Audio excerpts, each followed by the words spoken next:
Hello, so guys, in today's video we're going to take a look at how you can balance this 85mm viltrox lens with attached with Sony a7c with DJI Rs3 mini. So let's get started. First of all, we have to do this measurement 2. From there, and the settings for here 1.4, and the settings for there is kind of leave like 0.5, and the balancing overall make it nice and smooth overall touch up.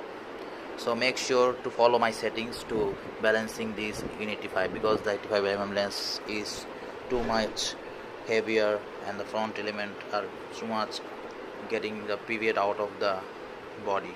The body is, since this is a small body, so make sure to balance it properly with the horizontal line inclined to the center.